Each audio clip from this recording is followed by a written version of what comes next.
siya.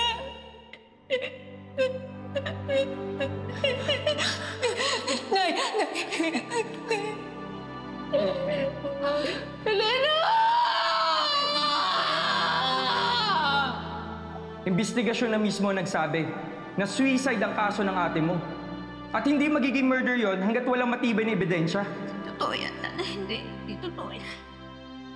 Suicide daw. Hindi. Hindi ako naniniwalang gagawin yun ng ate ko. Hindi niya gagawin yun dahil palaban siya. Naniniwala ako sa gusto niyang lumaban, hindi maghiganti, kundi makahanap ng hustisya. Pero wala akong kahit anong makapitan para maituloy ang laban na yan. Wala akong pera o kapangyarihan. At ang totoo, sino bang may gusto na mag-revenge with all the efforts na kailangan mo para magawa to? Inahasa ako. Pinagsamantalahan ako ni Eddie Imperial.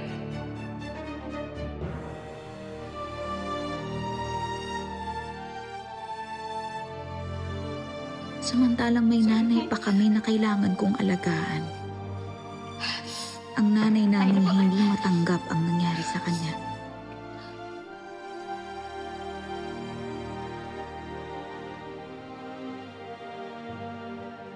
At biktima rin ng kawalang hiyaan ng mga imperial.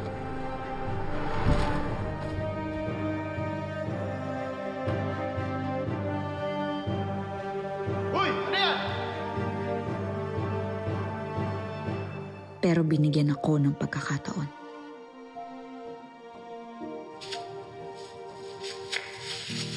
Salamat. Bili ka ulit, ha?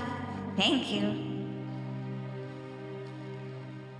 Nay, pangako ko po sa inyo. Magtatapos ako ng pag-aaral katulad ng sinabi ko kay Ate Helena.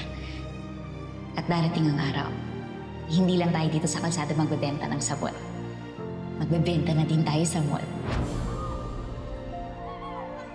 Nagkaroon ako ng rason para mapasok ang mundong naging walang hiya sa kapatid ko.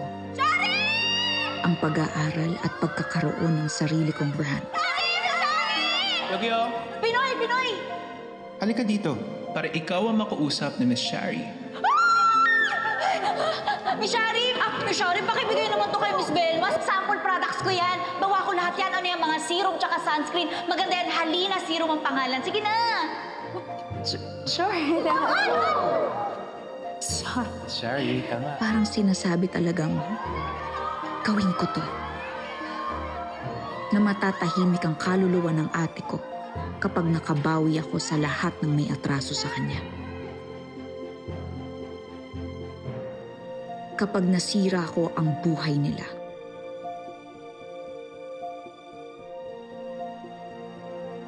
Pumatol na si Shari.